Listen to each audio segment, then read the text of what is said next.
picture. Really the hottest nigga, you gon' respect this lava. I'm shooting it if I pull it, boy, make sure you want this drama. I bring it to you like it's Law and Order SVU. Turn you to a vegetable, now you look good inside a soup. Family come from Bishopville, but I grew up in that Bronx Zoo where they shoot you dead in the street and then dance all on top of you. And I do what I gotta do. Started.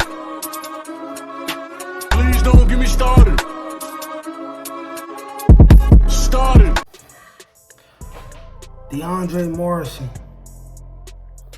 born September 1991, also known as the infamous Rikers Island Slasher.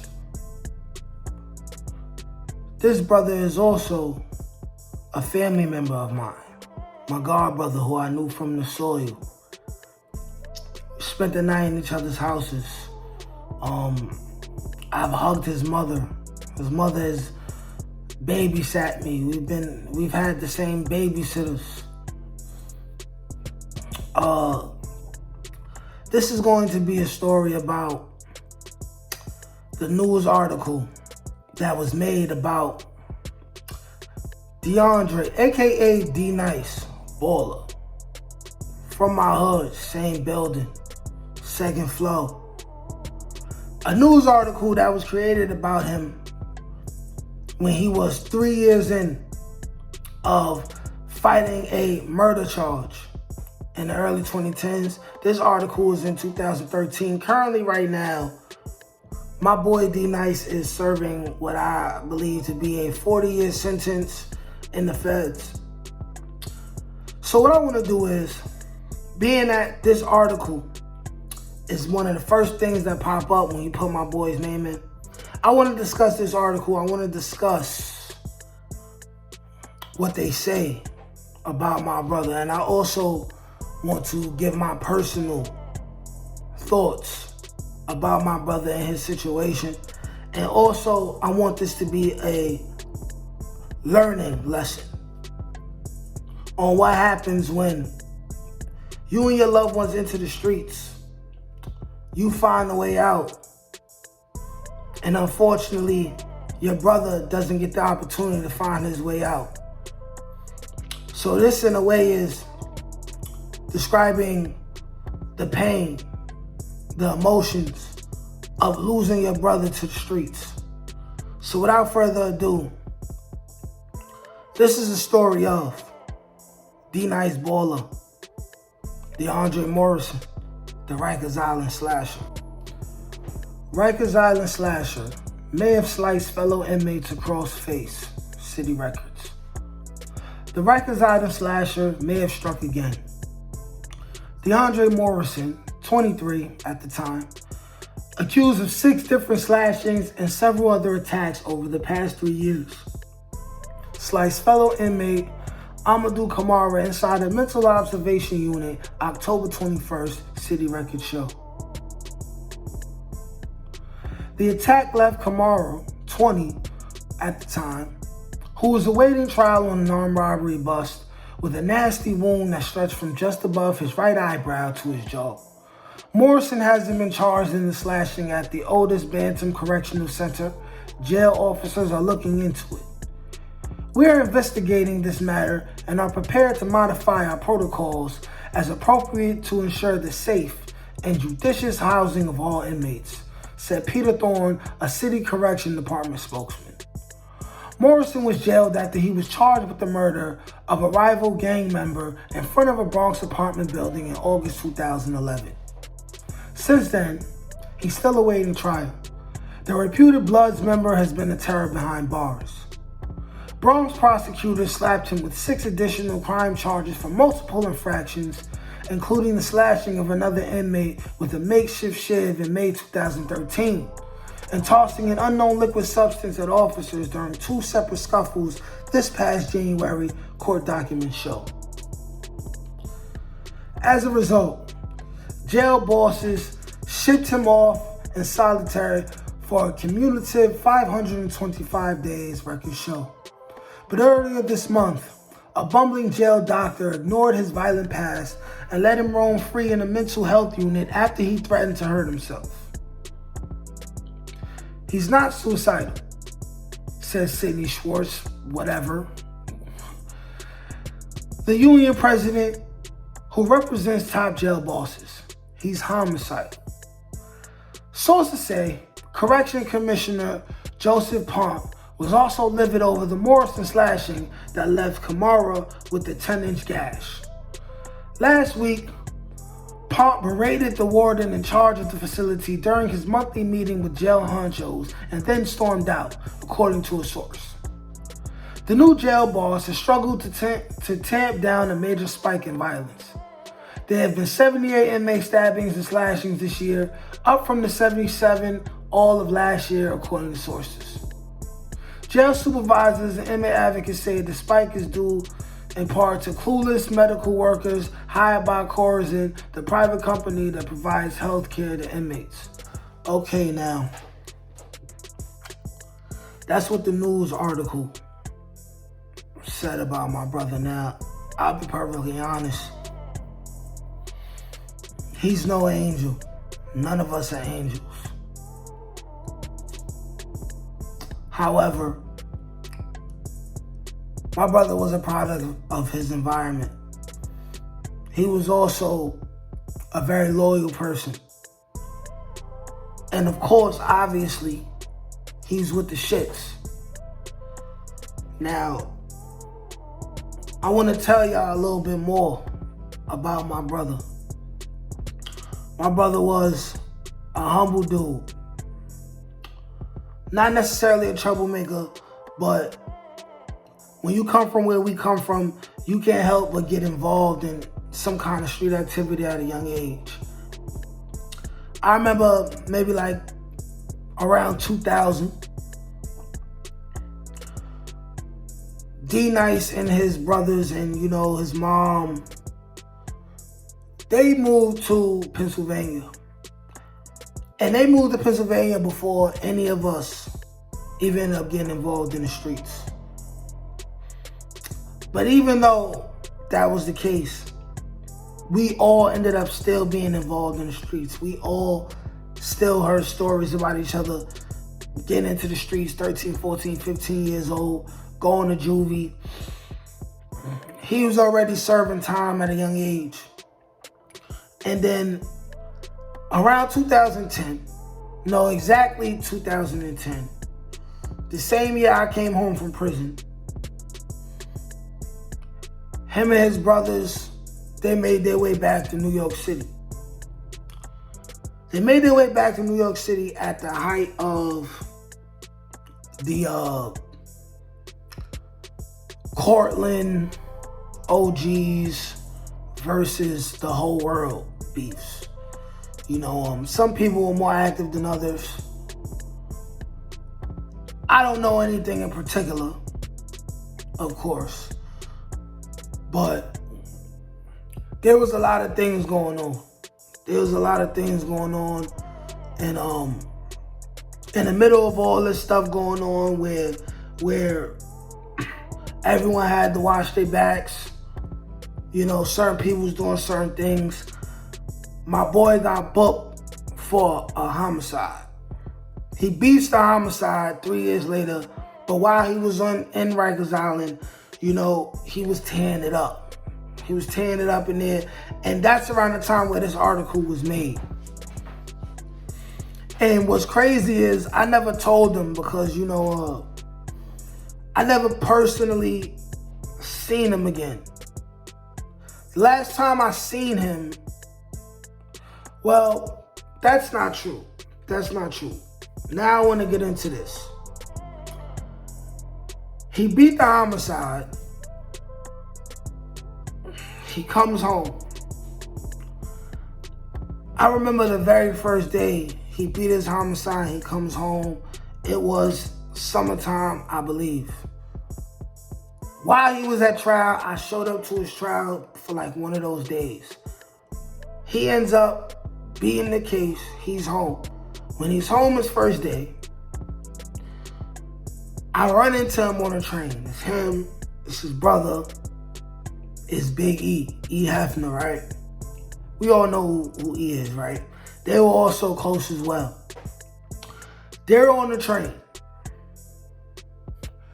I'm on my way to probably see a girl or something. They're on their way to the hood. They asked me to tag along. I already got somewhere to go. So I go about my business. Now, that exact night, and I believe this was the first night home free from beating a homicide case, my brother ends up getting shot. No, it was not fatal, but my brother ends up being shot. Now, at that current point in time, this is the first time someone so close to me gets shot and could have lost their life. And I just remember linking up with E, and we go to the hospital, and I just remember the pain. If you've never went to the hospital and seen a loved one of yours who's just been shot laying in the hospital bed, it's something that you're never gonna forget, you know. And I remember beginning to cry, and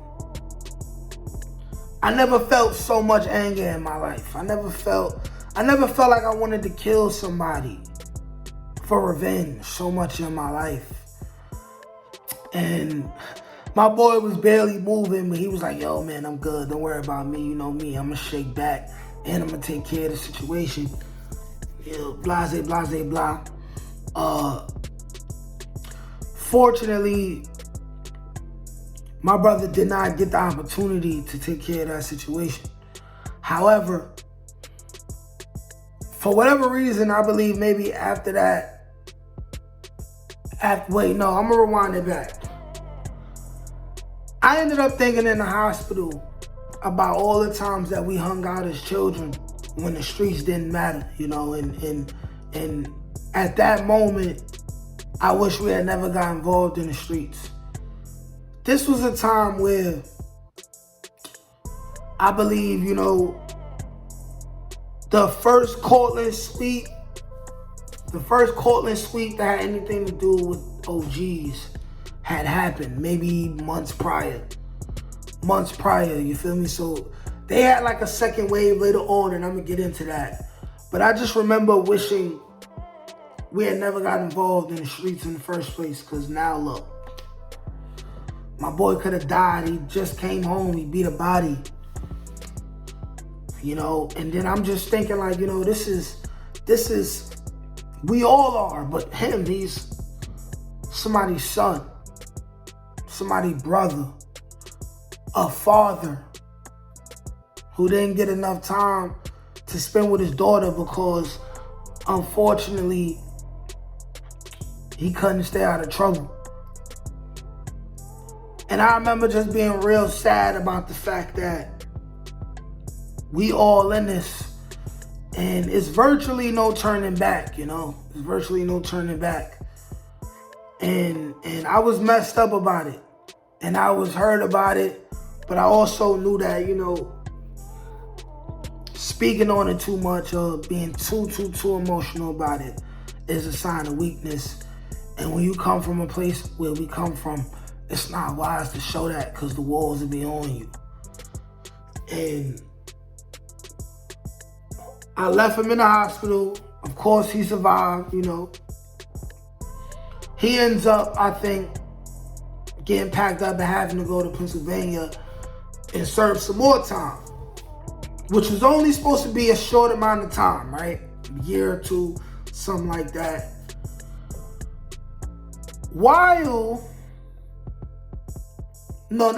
But when he finishes that bid, he pretty much gets expedited back to New York.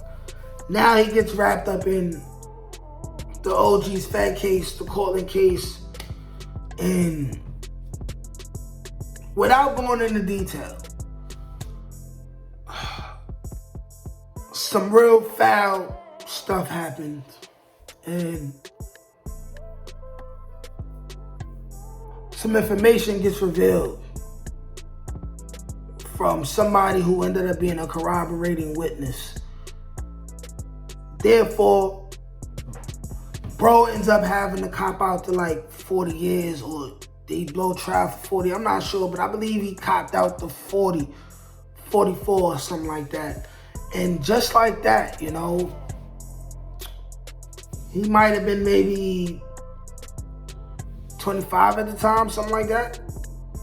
But just like that, you know, pretty much the rest of your life is taken away from you for things that young men have done before they even reach 24 years old,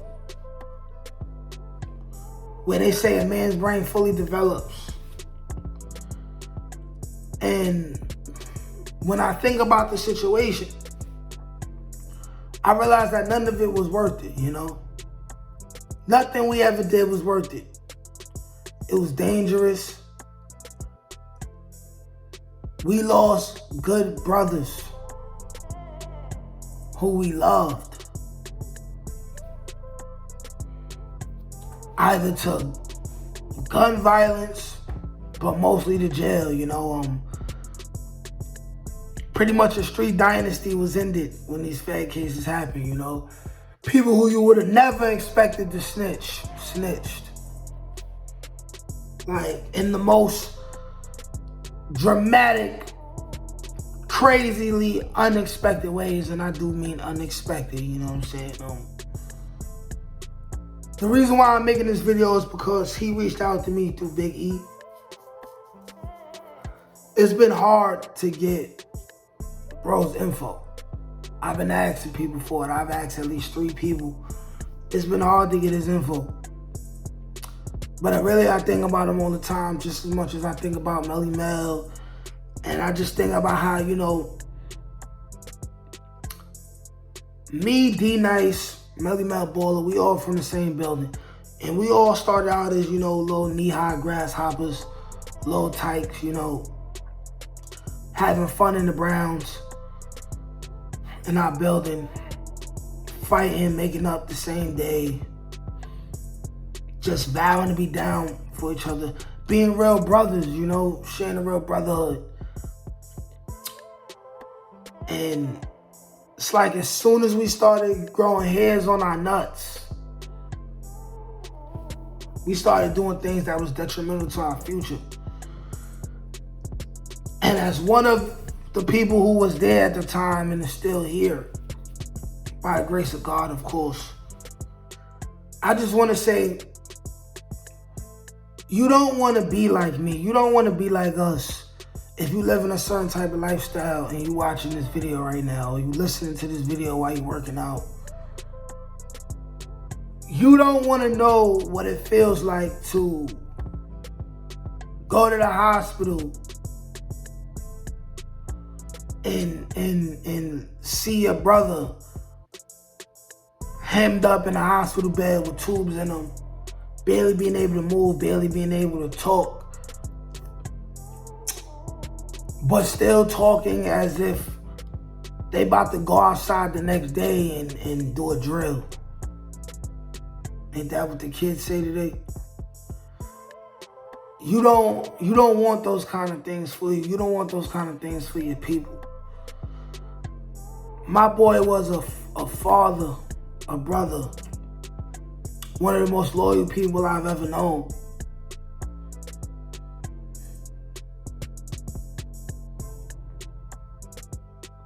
That's the short, brief story of DeAndre Morrison, A.K.A. D-Nice Balla. You stood tall till the very end, my brother. Free you till they free you, man. 1.